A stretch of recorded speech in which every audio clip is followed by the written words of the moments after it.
Hello everyone. As you know, today we're gonna start civil second year fourth sem, uh, unit first part C. जैसे कि आप जानते हैं कि हमने अभी तक यूनिट फर्स्ट के आपके 2 पार्ट में भी कंप्लीट की है और 3 पार्ट में कंप्लीट होने वाली है। तो इसके कुछ टॉपिक जो बाकी हमारे रह गए हैं वो आज हम इस पार्ट में कवर करने वाले हैं। पैटर्न आप लोगों को पता ही है। 70 मार्क्स का एग्जाम आने वाला है। इसमें 70 मार्क्स में जो आपका जो मार्क्स डिस्ट्रीब्यूशन जो होने वाला है वो 2 मार्क्स के क्वेश्चंस भी वहां पर आने वाले हैं और 10 मार्क्स के भी होंगे। और 5 यूनिट हमारी यहाँ पर है। तो आज हम unit number first third part यानी यूनिट जो उसका थर्ड पार्ट है वो पूरा कंप्लीट हो जाएगा।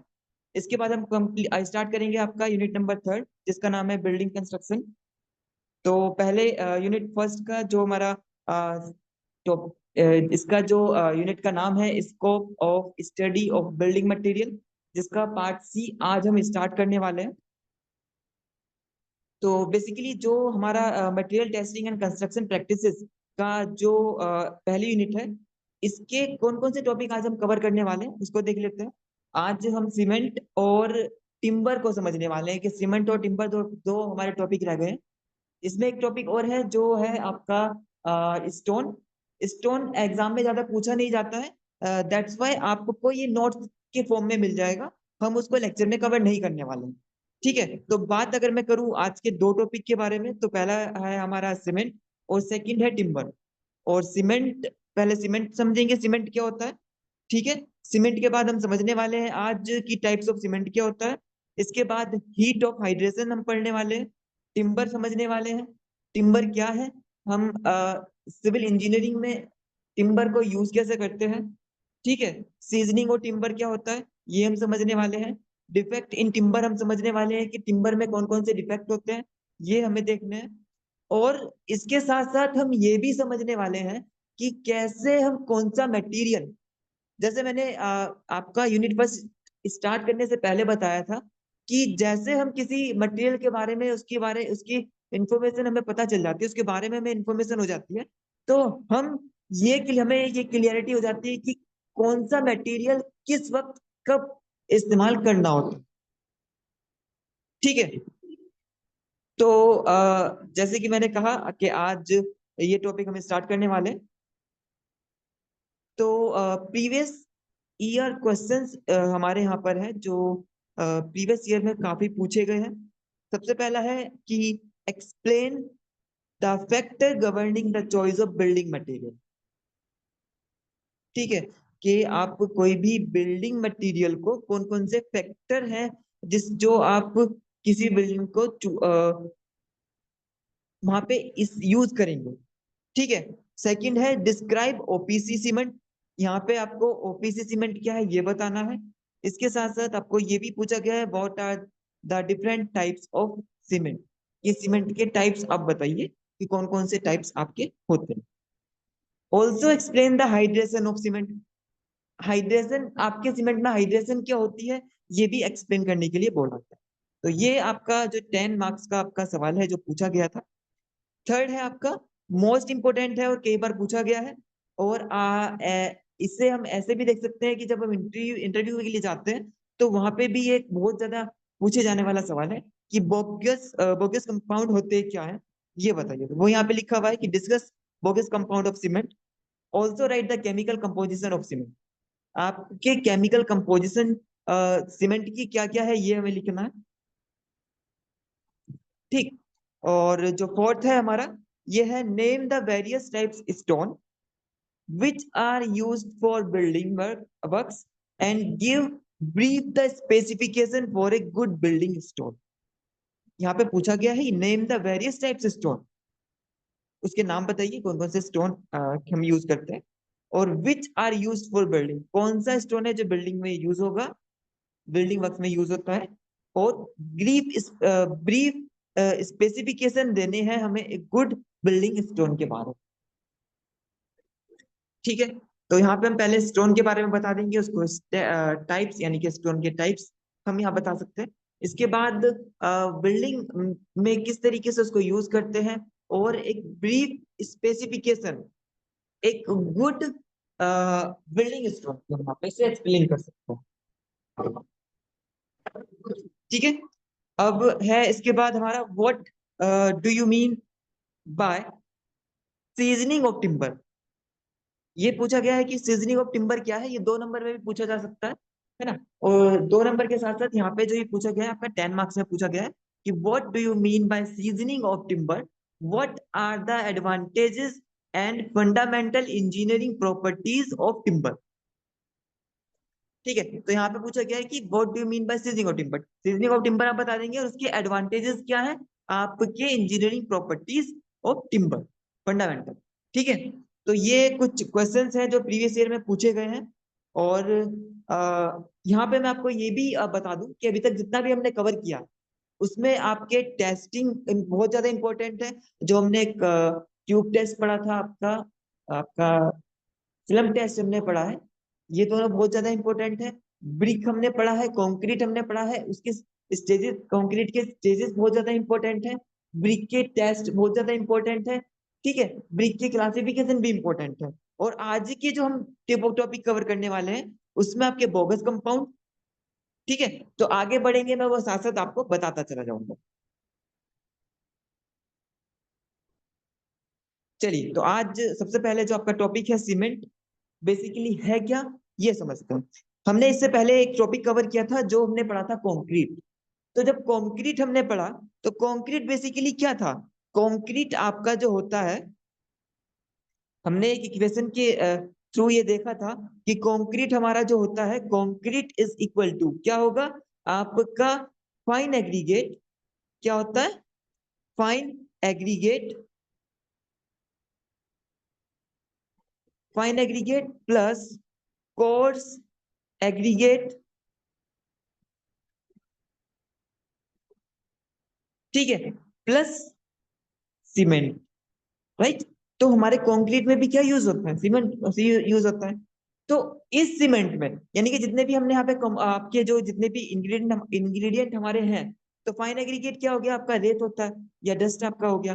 कोर्स एग्रीगेट आपका एग्रीगेट हो गया जो हमने आपका देखा था, मोटा जो नॉर्मल लैंग्वेज में रोडी से बोलते हैं। तो आपके जो सैंड है और जो आपका एग्रीगेट है, बेसिकली जो कोर्स एग्रीगेट है ये इनर्ट मटेरियल है। मतलब they can not react with the with they can not react with water. ठीक है, अगर ऐसे पानी मिलाएंगे तो पानी मिलने के बाद ही रिएक्ट नहीं करेगा। ठीक है, निष्क्रिय है ये। तो आपका सीमेंट क्या है, सीमेंट एक बाइंडिंग प्रॉपर्टी है। जो अब आप पानी डालोगे, पानी डालने के बाद इस ये जैसे ही पानी डालेगा तो इसमें क्या एक आपकी प्रॉपर्टी इस कैसी है कि ये और मटेरियल को भी अपने साथ क्या क्या कर लेगा, बाइंड कर लेता है। ठीक है, तो सीमेंट को हम क्या कह सकते हैं, cement is any substance which act as a binding agent for materials. ठीक है, ये एक बाइंडिंग एजेंट है जो आपके फाइन एग्रीगेट और कोर्स एग्रीगेट को बाइंड करने के के लिए इस्तेमाल किया जाता है। ठीक है, और इन सबको मिलाकर के क्या बनता है, कंक्रीट बनता है। तो सीमेंट बेसिकली एक सब्सटेंस है जो आपका बाइंडिंग एजेंट के रूप में काम करता है आपके और मटेरियल को बाइंड करने के लिए। ठीक है, इन्वेंट किसने किया था ये, जो आपका सीमेंट है इन्वेंटेड बाय जोसेफ एस्पडीन। आपका जो सीमेंट है जोसेफ एस्पडीन के एक साइंटिस्ट थे, उनके थ्रू ये इन्वेंट किया गया था। ठीक है, obtained by burning and crushing of stone. जी, इन्होंने ऑब्टेन्ड जो किया था आपके बर्निंग एंड क्रश करके, आपके स्टोन को जला करके और क्रश करके बनाया था। ठीक है, और resembles natural lime, natural lime इन्होंने यूज किया था। ठीक है, तो ये आपके जो जोसेफ एस्पेडिन थे, इन्होंने इसको इन्वेंट किया था। ठीक, तो बेसिकली सीमेंट आपका अगर इसको हम लिखने के लिए आता है कि what is the define what is cement, तो cement basically is a binding material. ठीक है, used for making a building या एनी सिविल इंजीनियरिंग कंस्ट्रक्शन। ठीक है, देखिएगा, तो limestone was used as the binder material for building. तो आपका जो इसमें एक बाइंडर यूज होता है मटेरियल, आपके जो कंपोजिशन हम आगे पढ़ने वाले हैं, तो इसमें एक मटेरियल जो आपका होता है वो लाइमस्टोन होता है, जो आपके सीमेंट पे डलता है। ठीक है। और this limestone was an excellent binding material. ये एक एक्सीलेंट बाइंडिंग मटेरियल है, जो अदर आपके जो मटेरियल है, इंग्रेडिएंट है, कोर्स एग्रीगेट है, फाइन एग्रीगेट है, उसको बाइंड करने के लिए यूज किया जाता है। ठीक है। That is still used but could not impact great strength. That is still used but could not impact, आपके ग्रेट स्ट्रेंथ में इम्पैक्ट नहीं डालता, and hence failed as a binding material in modern day architecture. And this, इस वजह से ये failed है as a building binding material in modern day architecture. क्या करता है? बाइंड तो करता है, लेकिन स्ट्रेंथ प्रोवाइड नहीं करता, इम्पार्ट नहीं करता। ठीक है। तो इसीलिए at that time limestone use होता था आपका पहले बिल्डिंग में। तो लाइमस्टोन क्या करता था आपका, उसकी क्वालिटी थी कि बाइंड तो करता था, लेकिन स्ट्रेंथ नहीं मिलती थी। तो एट दिस टाइम जोसेफ एस्पडीन, जो हमारे साइंटिस्ट थे, इन्होंने इंग्लैंड के जो थे, इन्होंने क्या किया, इन्होंने लाइमस्टोन को और किले को टुगेदर क्या किया, प्रोपोर्शन में, एक स्पेसिफिक प्रोपोर्शन में इसको मिलाया। मिलाने के बाद उन्होंने क्या देखा कि ये बाइंड करने के साथ साथ ये स्ट्रेंथ भी प्रोवाइड कर रहा है, स्ट्रेंथ भी दे रहा है। ठीक। तो जब से आपके लाइमस्टोन के साथ various types of material use होते हैं, जिप्सम यूज होता है, काफी चीजें यूज होती हैं, जैसी हमें रिक्वायरमेंट होती है वैसा ही मटेरियल हम डाल करके, उसमें मिला करके, वैसा ही सीमेंट हम वैसा ही सीमेंट हमें मिल जाता है। ठीक है। तो अब डेफिनेशन अगर हम इसे एक नॉर्मल लैंग्वेज में बोले कि क्या है सीमेंट, तो सीमेंट इज ए बाइंडर और an adhesive for different material use for construction that sets and becomes hard by adhering to different surfaces of various building materials used in the construction. It forms a composite material is strong enough to withstand the various types of load. ठीक है। तो basically क्या है आपका cement, क्या bending material है, strength भी provide करता है, और आपके बिल्डिंग मटेरियल के डिफरेंट डिफरेंट आपके जो कंपोनेंट है बनाने में यूज होता है। ठीक है। तो क्या होता है ये आपके वॉल बनाने में यूज होता है, मोर्टार जब बनता है ब्रिक के थ्रू, आप उसको ब्रिक आप रहेगा, मोर्टार आप लगाओगे, ब्रिक को प्लेस करते चले जाएंगे कोर्स वाइज। ठीक है। और फिर आप कंक्रीट के थ्रू आप बीम बना सकते हैं, आप लिंटेल बनता है आपका, सिलबैंड होता है आपका, बीम होता है आपका, आपका कॉलम डलता है, तो सारे क्या है आपके कंक्रीट से मिलकर बनते हैं। कंक्रीट मेटल से क्या मिला हुआ, प्लस आपका सीमेंट से मिलकर बन रहा है। ठीक है। तो अब यहाँ देखते हैं कि आपका जो सीमेंट है वो in the general sense of word can be described as a material with adhesive and cohesive properties with which make it capable of, क्या है कि बाइंडिंग मटेरियल एलिमेंट इनटू ए कॉम्पैक्ट होल। क्या है बाइंडिंग मटेरियल एलिमेंट, क्या stone, brick और block को bind करता है। बाइंडिंग इनर्ट मटेरियल, क्या है inert material, fine and coarse aggregate. ठीक है। It's distinguishes from lime in that it sets very quickly, बहुत जल्दी ये क्या होता है, सेट हो जाता है। मोर cement has excellent compatibility with steel in making reinforcement cement concrete। आपके आरसीसी के कंपोनेंट बनाने में भी इसका इस्तेमाल किया जाता है, इसको यूज किया जाता है। Therefore, cement in the present scenario of civil engineering construction is the soul of the structure। तो आपका क्या है, तो therefore सीमेंट जो आपका होता है वो अलग अलग स्ट्रक्चर में यूज किया जाता है।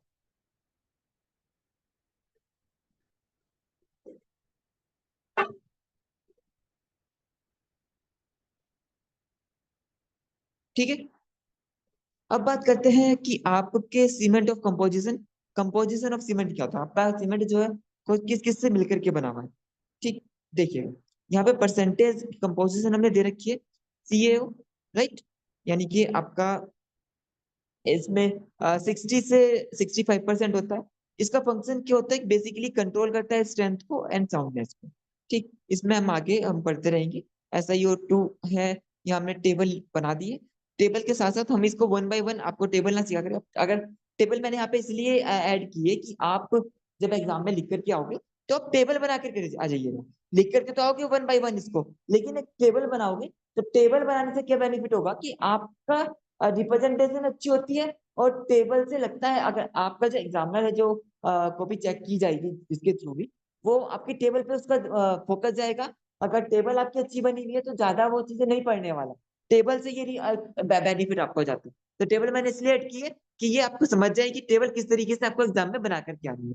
तो सबसे पहले समझते हैं, जो पहला मटेरियल है वो लाइम है। लाइम क्या है, 60 से 65% होता है।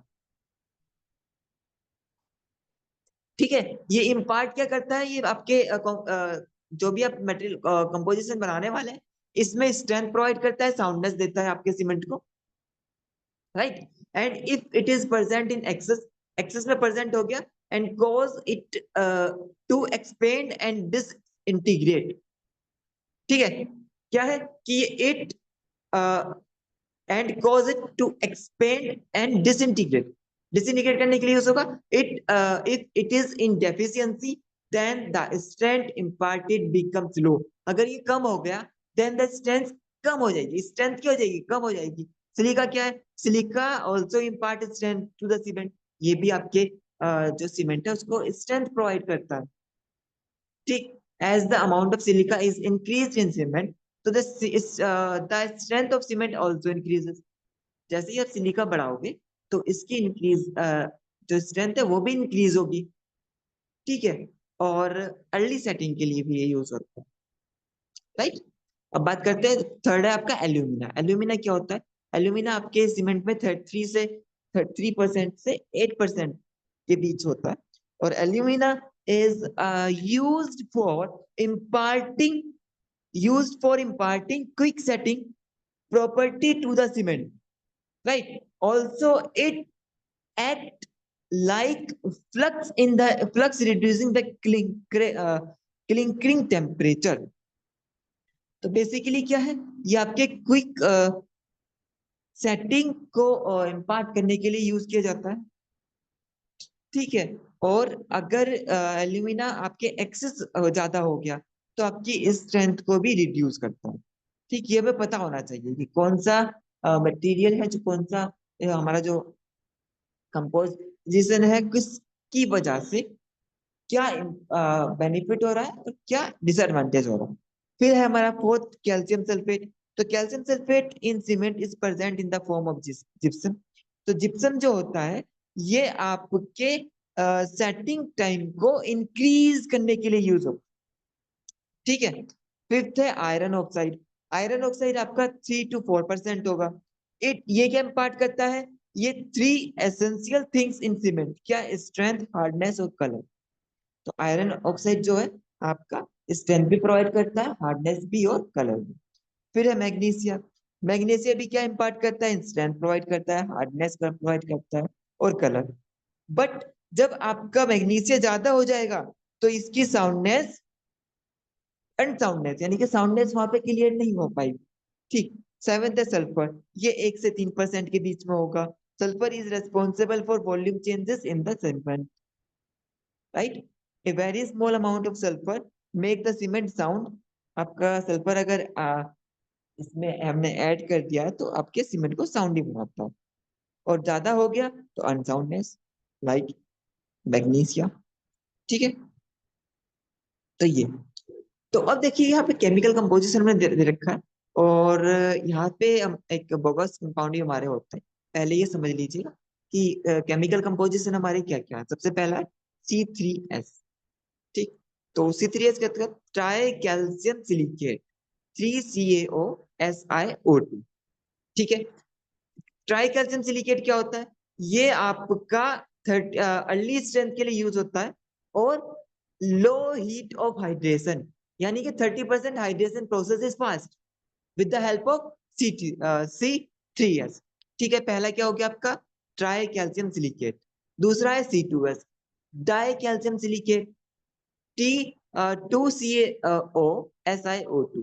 तो ये क्या है, 40% हाइड्रेशन प्रोसेस इज स्लो। इसकी वजह से क्या होगा, 40% जो हाइड्रेशन प्रोसेस है वो स्लो हो जाती है। इसके बाद है फिर C3A ट्राई कैल्शियम एल्यूमिनेट। ये क्या है, 3CaO Al2O3। तो 11% of early setting and strength. ये क्या करता है, आपके अर्ली सेटिंग और स्ट्रेंथ प्रोवाइड करता है। ठीक है, और maximum heat of hydration. Heat of hydration क्या है आगे समझेंगे। एंड C4A आपके होता है टेट्रा कैल्शियम एल्यूमिनेट फेरेट।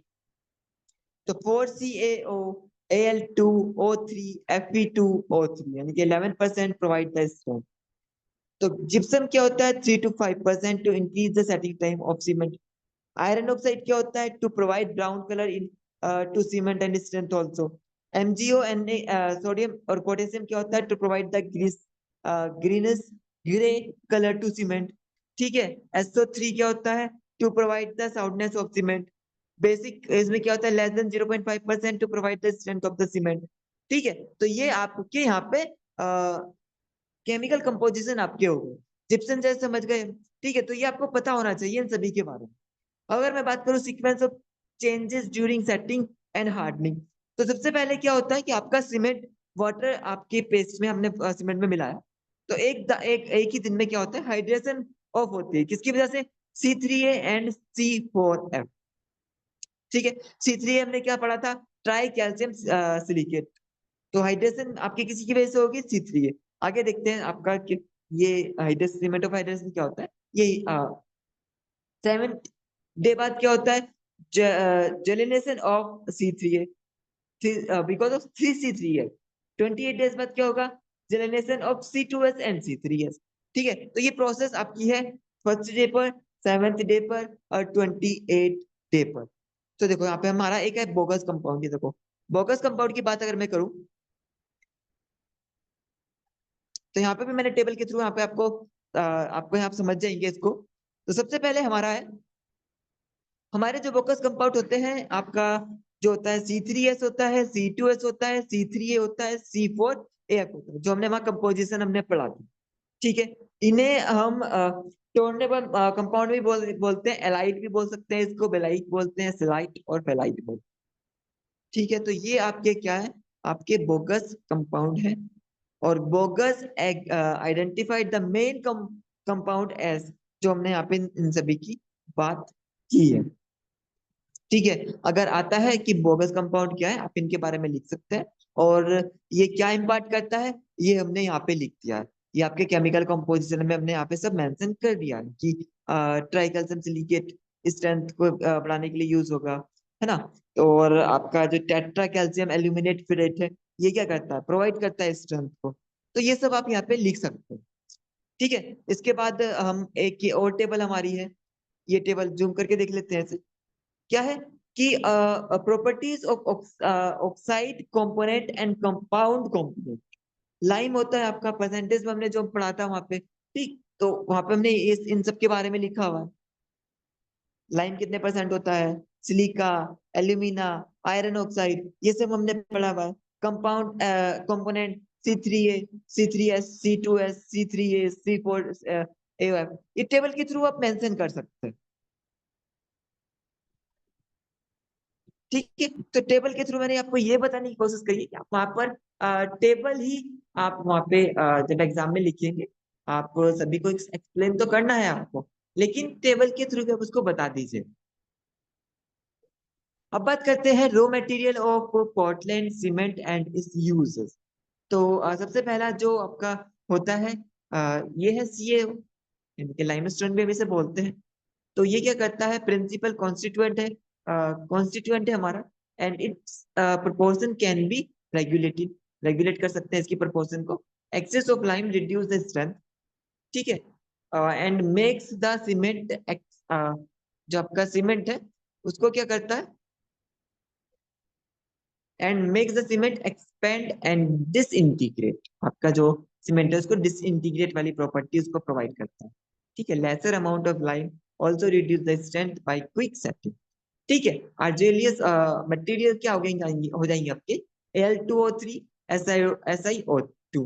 तो ये क्या है, पहला है इम्पार्ट स्ट्रेंथ करता है, makes quick setting, excess of alumina weakness the cement, powered C O A for fuel oil for burning. Gypsum क्या होता है, ये retard and enhance quick set. ठीक है, तो ये प्रॉपर्टीज हमारी है। तो अब हम समझते हैं आपका कि टाइप्स ऑफ सीमेंट क्या होता है। बेसिकली जो आपके अगर मैं सीमेंट की बात करूं, तो सीमेंट आपके जो हम नॉर्मल अगर बात करें, एक या दो टाइप से डिवाइड करते हैं। अगर आप ओवरऑल बात करेंगे तो वेरियस टाइप्स ऑफ सीमेंट आपके अवेलेबल है, लेकिन यहाँ पे हम कुछ सीमेंट की आपकी बात करने वाले हैं। पहला है ऑर्डिनरी पोर्टलैंड सीमेंट, यानी कि ओपीसी जिसको नॉर्मली बोला जाता है। तो आज से 5 या 10 साल पहले जो ओपीसी था, आपके जो नॉर्मल स्ट्रक्चर बन रहे हैं, 1 स्टोरी 2 स्टोरी, में भी हम इसे यूज करते थे। ठीक है, तो अगर मैं बात करूं ओपीसी सीमेंट की, OPC cement basically ordinary Portland cement जो आपका होता है 3 ग्रेड में मिलता है। पहला 33 ग्रेड, ठीक, 43 ग्रेड, फिर 53 ग्रेड। ठीक है, तो अगर हम आईएस कोड की बात करें कि आईएस कोड में आपको अगर ओपीसी 33 ग्रेड के बारे में पढ़ना है तो आईएस 269 1989 आप रेफर कीजिए। अगर 43 की ग्रेड के बारे में पढ़ रहे हैं तो आईएस 8112 1989 के बारे में देखिएगा। अगर आप 53 ग्रेड के बारे में पढ़ रहे हैं, जानने वाले हैं, तो आईएस कोड 12269 1987 के बारे में आप रेफर कर सकते हैं। ठीक है, तो यहाँ ओपीसी के 3 ग्रेड हो गए आपके। सेकंड है आपका रैपिड हार्डनिंग पोर्टलैंड सीमेंट, जहाँ पे आपको ऐसी जगह आपको यूज करना है, यहाँ पे बहुत जल्दी आपको अपने सीमेंट को, कंक्रीट को हार्ड करना है, तो वहां पे हम rapid hardening Portland cement use करेंगे। आईएस कोड मेंशन है यहाँ पर। ठीक है, अगर आप इसके बारे में डीपली पढ़ना है तो ये आईएस कोड आप रेफर कर सकते हैं। यहाँ पे मैंने सभी सीमेंट जो भी हमने लिखा है उसके सामने आईएस कोड रेफर कर, आईएस कोड का नाम लिख दिया, तो जिस भी आपको किसी भी सीमेंट के बारे में डीपली इंफॉर्मेशन लेनी है तो ये आईएस कोड जाकर के आप पढ़ सकते हैं। ठीक है, इसके बाद है सल्फेट रेजिस्टेंस पोर्टलैंड सीमेंट। तो सल्फेट रेजिस्टेंस जो आपका सीमेंट होगा वो यहाँ होगा। लो हीट पोर्टलैंड सीमेंट आपका यहाँ पर होगा, जो लो हीट पोर्टलैंड सीमेंट होगा। क्विक सेटिंग पोर्टलैंड सीमेंट जो बहुत जल्दी सेट हो जाएगा। ठीक, व्हाइट पोर्टलैंड सीमेंट, ठीक है, कलर्ड पोर्टलैंड सीमेंट, और आपके पोर्टलैंड पोजोलिना सीमेंट पीपीसी। तो आजकल आपका पीपीसी बहुत ज्यादा चल रहा है। तो यहाँ पे एक बेसिक डिफरेंस मैं आपको बता दूं, यहाँ पे दो सीमेंट के बारे में। पहला है ऑर्डिनरी पोर्टलैंड सीमेंट के बारे में बता दूं। तो ऑर्डिनरी पोर्टलैंड सीमेंट जो होता है इसको पीपीसी के अकॉर्डिंग ज्यादा क्यूरिंग की नीड नहीं होती। सपोज दैट कि अगर आपका ऑर्डिनरी पोर्टलैंड सीमेंट को 10 दिन उसको क्योरिंग करना पड़ेगा, तो आपके वही सीमेंट पीपीसी पोर्टलैंड सीमेंट जो होता है आपको वो कम से कम 14 या 15 डेज करना क्योरिंग करना पड़ेगा। ठीक है ना, तो आपका जो पीपीसी है उसको ज्यादा क्योरिंग करना पड़ता है, उसकी ज्यादा ट्राई करनी पड़ती है क्योंकि ये ज्यादा जरूरी हो जाता है। और हम ये भी इसको इस तरीके से भी समझ सकते हैं कि जो हमारा इसमें जो हमारा क्यूरिंग की बात करें कि क्योंकि ज्यादा इसको पानी की आवश्यकता है पीपीसी को, तो हम इसे उस स्ट्रक्चर में यूज कर सकते हैं जहां पर आपका पानी ज्यादा है, या जो आप पानी वाला स्ट्रक्चर आप बना रहे हैं। ठीक है, और पोर्टलैंड सिलेक्ट सीमेंट आपका हो गया। अब बात करते हैं mixing and crushing manufacturing manufacturing. तो मैन्युफैक्चरिंग सीमेंट आपका दो तरीके से प्रोसेस यहाँ पे हमने लिखी हुई है। पहला देख लीजिएगा, पहला है mixing and crushing of material. आपका जो मिक्सिंग एंड क्रशिंग दो टाइप से होता है, पहला ड्राई प्रोसेस के थ्रू, दूसरा वेट प्रोसेस के थ्रू। दूसरा है बर्निंग, तीसरा है कूलिंग, फोर्थ है ग्राइंडिंग, फिफ्थ है स्टोरेज स्टोरेज एंड पैकेजिंग। ठीक, तो सबसे पहले हम यहाँ पे ये समझते हैं कि manufacturing of cement by wet process. ठीक है, तो wet process is an old cement manufacturing process. तो जो वेट प्रोसेस आपकी होती है ये एक पुरानी ओल्ड मैन्युफैक्चरिंग प्रोसेस है that has in recent time been replaced by the more energy. Recent time ये मोर एनर्जी रिक्वायर्ड करता है, इस वजह से हम इस जो आपकी वेट प्रोसेस थी इसे अब बहुत कम यूज करते हैं। ठीक है। और however it is still used in some countries में से यूज किया जा रहा है, where the availability of raw material and economic factor make it favourable. ठीक है। तो here is a step by step process by the wet process of cement manufacturing. आगे देखते हैं प्रोसेसिंग क्या है। देखिए, पहला है क्यूरिंग एंड क्रशिंग। क्रशिंग हमें करना पड़ेगा, क्रशिंग के बाद मिक्सिंग करेंगे, ग्राइंडिंग करेंगे, ब्लेंडिंग करेंगे। ठीक है। फिर क्या करेंगे, प्री क्लिंकिंग करेंगे, बर्निंग करेंगे, उसके बाद फिर कूलिंग करेंगे, ग्राइंडिंग करेंगे, स्टोरेज एंड पैकेजिंग करेंगे। तो ये प्रोसेस हमने यहाँ पे स्टेप बाय स्टेप लिख दी है, समझते हैं आगे आपके फ्लो चार्ट के थ्रू। सेकेंड है manufacturing by cement by dry process. ठीक है। तो जो ड्राई प्रोसेस है is the most commonly use cement manufacturing process today due to its energy efficiency. Here is a step-by-step procedure for the dry process of cement manufacture: quarrying and crushing, drying and grinding, blending and homogeneous, burning, cooling, grinding, storage and packaging। ये आपके यहाँ पे क्या हो गए, इसकी process हो गई। तो अब देखिएगा यहाँ पे समझते हैं इस टेबल के थ्रू। सबसे पहले हमारा है आपका ड्राई प्रोसेस। तो ड्राई प्रोसेस में क्या है, ड्राई प्रोसेस में आपका जो लाइम स्टोन हमारा होता है, ठीक है, लाइम स्टोन आपका होगा, क्ले होगा, उसको क्रश किया जाएगा, दोनों को क्रश करेंगे। क्रश करने के बाद fine grinding in ball mill and tube mill, दोनों को ग्राइंडिंग करेंगे एंड बॉल मिल में ट्यूब वाइज इसको स्टोरेज कर देंगे, यहाँ पे फिर स्टोर कर दिया जाएगा। स्टोर करने के बाद क्या होगा, स्टोर करने के बाद आपका स्टोर किया, और इन दोनों को जो हम आपका क्या था लाइम स्टोन और क्ले, दोनों को क्या करेंगे, मिक्स इन करेक्ट प्रोपोर्शन, एक स्पेसिफाई या एक करेक्ट प्रोपोर्शन में इसको मिक्स करेंगे। ठीक है। Storage tank for raw material, तो आपके स्टोरेज टैंक, रॉ मटेरियल के स्टोरेज टैंक में इसको रख देंगे। फिर रोटेरी रोटेरी किल, इसमें रोटेरी किल में इसको करेंगे, फिर इसको कूल्ड के थ्रू यहाँ पे आप इसको यूज उस प्रोसेस के थ्रू भी इसको करेंगे, फिर इसमें क्लिंकर में पहुंच जाएंगे। देखिएगा आगे जो प्रोसेस फिर क्लिंकर में जाएगी। ठीक, क्लिंकर के थ्रू एलिवेटर जो आपका होगा, स्टोरेज बंकर जो आपके होते हैं, ठीक है, उसके थ्रू क्लिंकर ग्राइंडिंग किया जाएगा। फिर इसमें जिप्सम ऐड किया जाता है। ठीक है। जिप्सम यहाँ पे ऐड कर दिया, ऐड करने के बाद क्या होगा, आपके एलिवेटर के थ्रू सीमेंट, एलिवेटर के थ्रू जो आपका सीमेंट है वो पहुंच जाएगा, फिर उसको वेट किया जाएगा, उसकी पैकेजिंग होगी, फिर आफ्टर दैट सप्लाई कर दिया जाएगा। ठीक है। आप देखिएगा लाइमस्टोन, यहाँ पे इस प्रोसेस में क्या है, लाइमस्टोन आप यूज करेंगे, क्ले आप यूज करेंगे, ठीक है, इसमें वाटर भी आप यूज कर रहे हैं। प्राइमरी क्रशिंग की जाएगी, वॉशिंग किया जाएगा यहाँ क्ले को, फिर एलिवेटर के थ्रू पहुंचाया जाएगा, एलिवेटर के थ्रू यहाँ पे इसे भी पहुंचाया जाएगा। ठीक है। फिर बॉल मिल के थ्रू इसे वेट ग्राइंडिंग यहाँ पे की जाएगी, रोसलरी यहाँ पे होगी। रोसलरी के बाद हम एलिवेटर के थ्रू इसको आगे पहुंचा देंगे। आगे जब पहुंचाएंगे तो इसमें क्या होगा, लाइम स्लरी और क्ले स्लरी भी इसमें क्या कर दी जाएगी, करेक्शन टैंक में ऐड कर दी जाएगी। ठीक, फिर रोटेरी किल में इसको पहुंचाया जाएगा, इसमें कोल मिलाया जाएगा, क्रस्ट मिलाया जाएगा, पल्वराइज इसमें मिलाया जाएगा। राइट। इसके बाद क्लिंकर आपके होते हैं, क्लिंकर तो होंगे, क्लिंकर आपके यहाँ पे मिलाए जाएंगे। ठीक है। एलिवेटर के थ्रू उसको पहुंचा दिया जाएगा, फिर क्लिंकर में ऐड किया जाएगा। तो ये प्रोसेस आपकी है, इसके थ्रू फिर आपके एलिवेटर के थ्रू उसको आगे पहुंचाया जाएगा, उसका वेट किया जाएगा, वेट करने के बाद पैकेजिंग की जाएगी, पैकेजिंग करने के बाद उसको सप्लाई कर दिया जाएगा। तो ये प्रोसेस थी आपकी, और डिफरेंस था चार्ट, आप फ्लो चार्ट भी वहां पर बना सकते हैं। तो दोनों चार्ट मैंने यहाँ पे मेंशन कर दिए हैं। ठीक है। तो यहाँ पे बेसिकली जो प्रोसेस हमारी यूज होती है वो मैंने मेंशन कर दिया, बर्निंग, रो मटेरियल जो होता है वो बर्न किया जाता है ना, कूलिंग किया जाता है, फिर उसको क्लिंग करके थ्रू ग्राइंडिंग किया जाता है, आपके जो बोल मिल से ट्यूब मिल्स जो आपके हैं, ठीक है, जिप्सम इसमें मिलाया जाता है। इसके बाद ये आपका क्या है, ग्राइंडिंग है, जिसमें डालकर इसमें आप इंसर्ट करेंगे, आप ऐड करेंगे इसमें जो भी आपके grinder,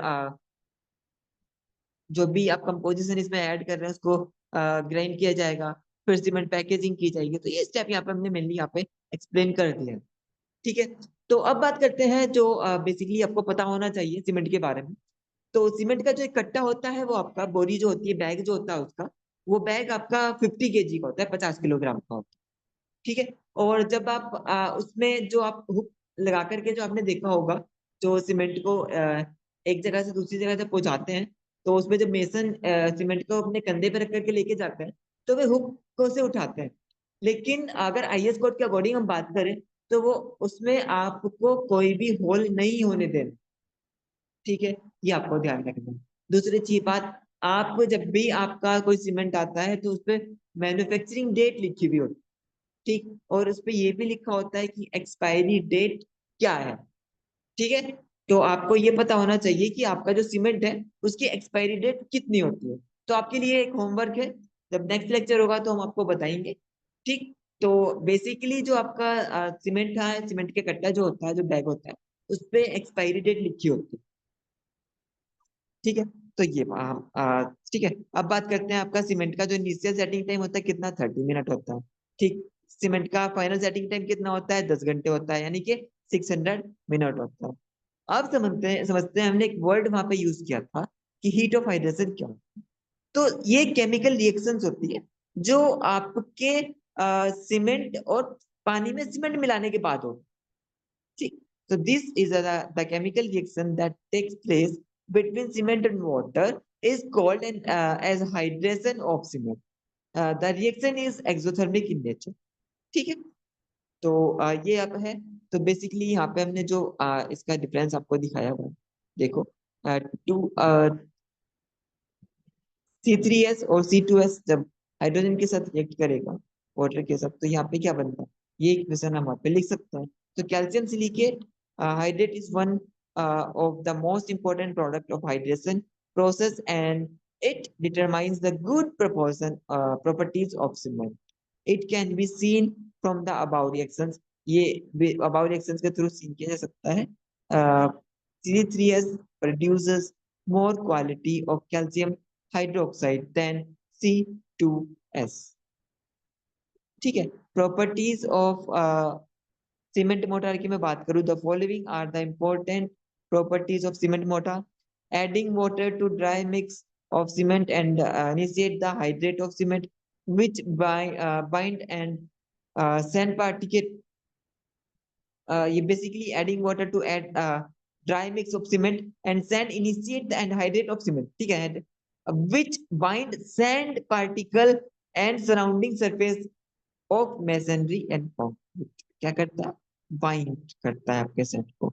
mix that are richer than 1 से 3, 1:3 रेशियो से ज्यादा होना चाहिए आपका। तो बेसिकली कुछ प्रॉपर्टीज आपकी है। ठीक, ये आप पढ़ लीजिएगा। अब बात करते हैं टिम्बर। टिम्बर क्या है, बेसिकली एक वुड आपका होता है। तो जब आप वुड को अपने सिविल इंजीनियरिंग में उसको यूज करेंगे, सिविल इंजीनियर जब उसको यूज करता है बिल्डिंग में, जब वो यूज होती तो उसको टिम्बर बोला जाता है। बेसिकली ये आपका वुड ही है।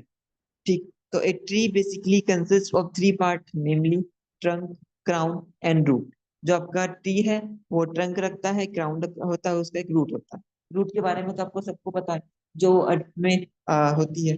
ठीक है, आगे हम इन तीनों में बात करेंगे। तो the functions of the trunk is support the ground and the supply of water and nutrient from the root. तो रूट के थ्रू जो आपका रूट के थ्रू आपका जो न्यूट्रिएंट है वो सब किया जाता है और कन्वे किया जाता है ऊपर तक। तो wood is a natural material and the wood use for building and the other engineering purpose is known as timber. तो wood is a natural material, wood एक नेचुरल मटेरियल है। And the wood use for building use होता है, door में use होगा आपका, आपका window में यूज होता है, आपके वेंटिलेटर में भी यूज होता है, मैं फर्नीचर में आप इसे यूज करते हो। ठीक है, आपका द्योद शीशम का यूज करते हो, टिक का यूज करते हो। तो timber is the oldest material use by human for construction after stone. Stone के बाद एक सेकंड जो एक मटेरियल है वो टिम्बर है जो यूज हो रहा है। ठीक, तो बेसिकली टिम्बर ये है। अब देखिएगा, अब एक गुड जो बेसिकली यहाँ पे हमारा जो टिम्बर है, तो ऑन साइट बिल्डिंग टेक्निक्स क्या है कि it's readily and economically available, easily मशीनेबल, यानी कि एक किसी भी आप शेप में इसको बना सकते हैं। to fabrication into the infinite variety of sizes and shape using simple on-site building technique। तो क्या exceptionally strong relative to its weight, strong होता है इसके वेट के अकॉर्डिंग। एक good heat and electricity insulator, ये आपका क्या होता है, इलेक्ट्रिसिटी इंसुलेटर होता है। इलेक्ट्रिसिटी इसमें नहीं पहुंच पाती है। It is a renewable and biodegradable resources. ठीक। अगर मैं बात करूं आपके ट्री में, जो हमने बात अभी बताया था कि रूट आपकी हो गई, ये रूट होती है। ट्रंक होता है आपका ये वाला एरिया, दिख गया ना, ये जो आपका एरिया मैं यहाँ पे दिखा रहा हूँ ये ट्रंक होता है। कैनोपी होती है जो आपको पत्ते दिखते हैं, जो ब्रांचेस के थ्रू पत्ते आप देख पा रहे हो, ये पूरा का पूरा एरिया जो आपको दिख रहा है, ये क्या होगा आपका क्राउन कहलाता है। कैनोपी भी इसको बोलते हैं। ठीक है। अगर मैं बात करूँ स्ट्रक्चर ऑफ ट्री, आपके दो तरीके के होते हैं, माइक्रो स्ट्रक्चर और मैक्रो स्ट्रक्चर। ठीक। देखिएगा, अब बात करते हैं आपकी क्लासिफिकेशन ऑफ ट्री। तो ट्री आपके दो तरीके से further classified in two types. पहला है एंडोजीनियस, एक्सोजीनियस। ठीक है। तो एक्सोजीनियस को फर्दर हमने कोइनफर, डिसाइडियस, हार्डवुड और कोइनफर में सॉफ्टवुड यूज होते हैं। ठीक है। तो एंडोजीनियस में हमने देखा कि endogenous tree are the one that grow inward in longitudinal fibrous mass such as banana, bamboo, palm, coconut, sugarcane, etc. The timber from these tree is too flexible and slender to furnish material suitable for engineering works with the exception of bamboos. So exogenous tree are the one that grow outward by the addition of one concentric ring every year. These rings are called annual rings. ठीक है। जो आपके rings हैं, एक ring होते हैं, वो एक एनुअल रिंग्स हर एनुअली एक रिंग बनाता है। उसके थ्रू हम उसकी एज को भी आइडेंटिफाई कर पाते हैं।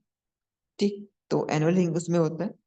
or as one ring is added each year, so number of annual rings in the stem of tree indicate its age in year. ठीक है। हम एनुअल रिंग को काउंट करके एक पेड़ की एज हम आइडेंटिफाई कर सकते हैं, पता लगा सकते हैं कि इस पेड़ की, ट्री की एज कितनी है। And the timber which is extensively use in engineering works belong to the category. तो timber available for exogenous tree is further divided into categories, conifers and deciduous. तो ये हमारा है। ठीक। देखिएगा कॉइनफर्स क्या होते हैं। तो बेसिकली जो आते हैं दीज टाइप्स यील्ड सॉफ्टवुड। ठीक है। तो कॉइनफर्स जो आपको होते हैं, कॉनिफर्स, सॉरी, कॉनिफर्स जो आपको होते हैं सॉफ्टवुड होता है ना। और the conifers are known as even green trees and leaves of these trees do not fall till new ones are grown, right. And deciduous क्या होता है, दीज ट्री यील्ड हार्डवुड। जो आपके डेसिडियस जो होते हैं हार्डवुड के होते हैं, जैसे टेक्सॉल, सीसम, बबूल, ओक। तो ये सभी क्या है आपके डेसिडियस होते हैं, हार्ड वुड ये होती है। और कॉनिफर्स जो आपको होते हैं ये सॉफ्ट वुड के होते हैं। चीर हो गया आपका, है ना, पाइन, ये सभी आपका होता है। जो कॉनिफर जो होते हैं इस शेप में आपको मिलने वाले हैं। डेसिडियस के ट्रंक आपका ऐसे इस तरीके का होगा, है ना, कैनोपी वहां दिखने वाली है।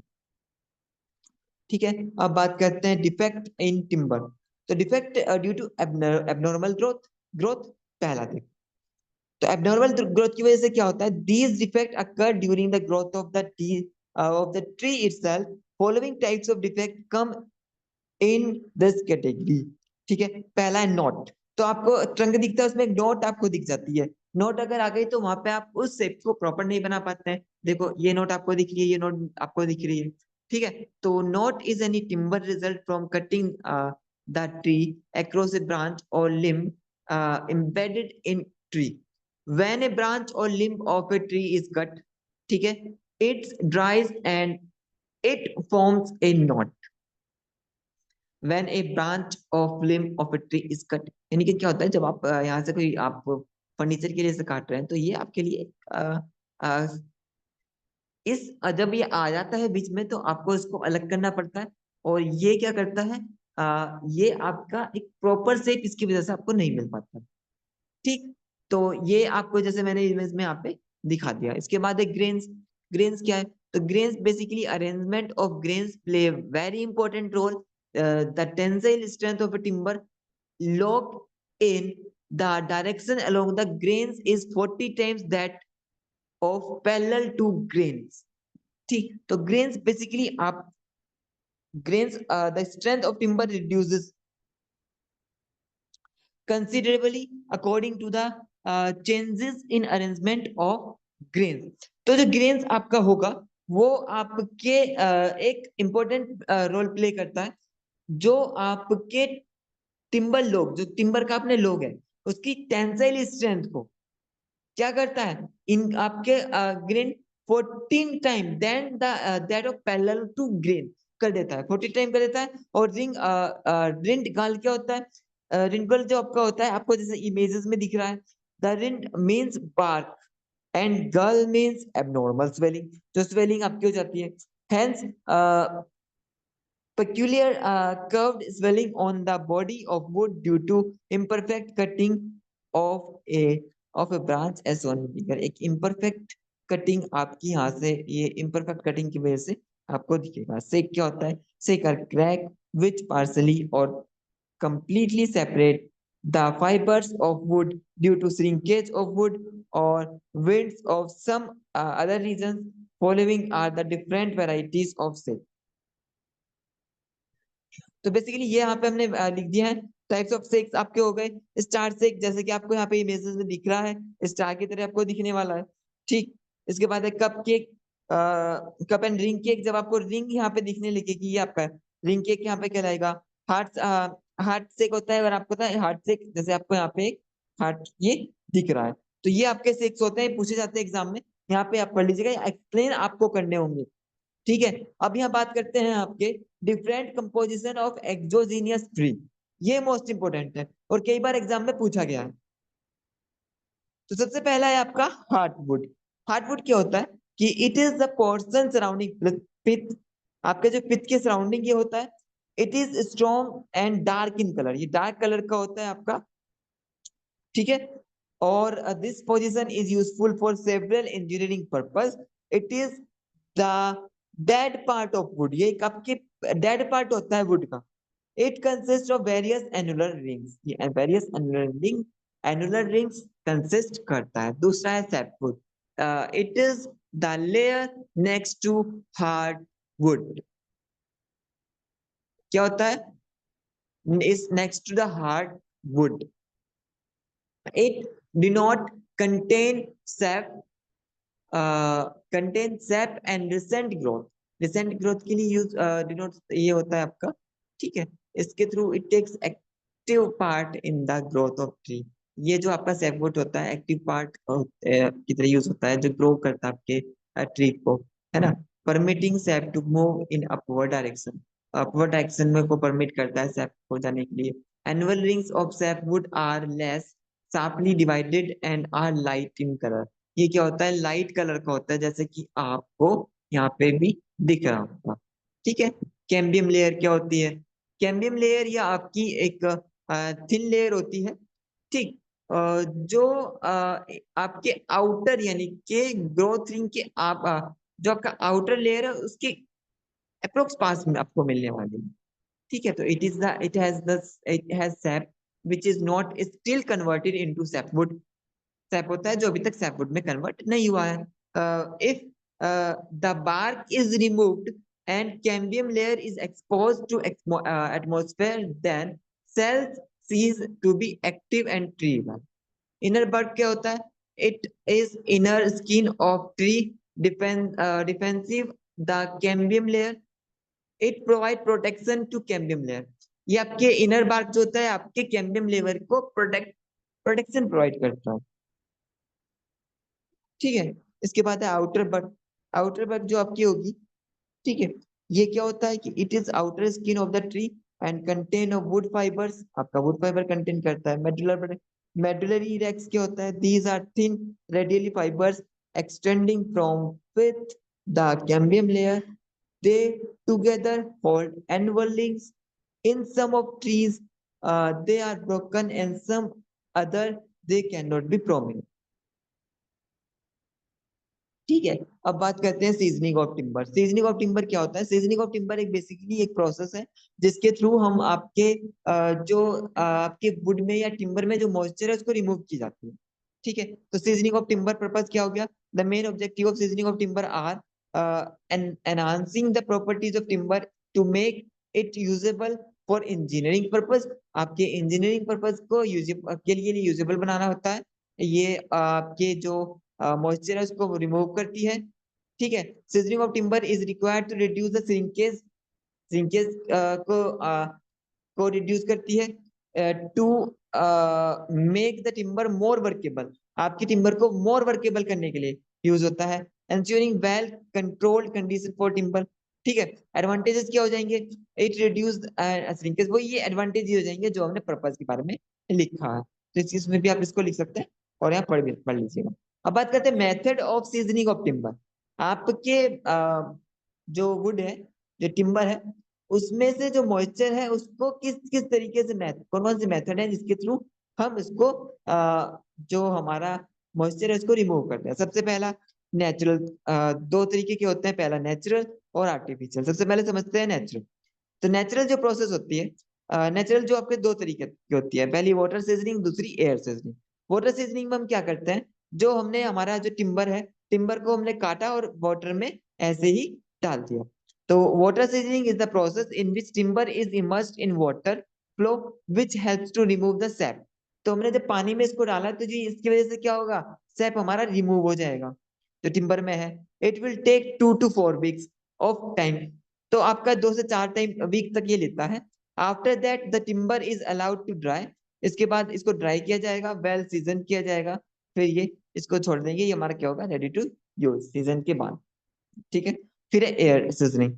एयर सीजनिंग में क्या करेंगे, हम एक ऐसा स्पेस बनाएंगे और उसमें नीचे कुछ स्पेस छोड़ देंगे, उसके ऊपर जो भी हमारी वुड है उसको 1 by 1 लेयर वाइज रखते चले जाएंगे।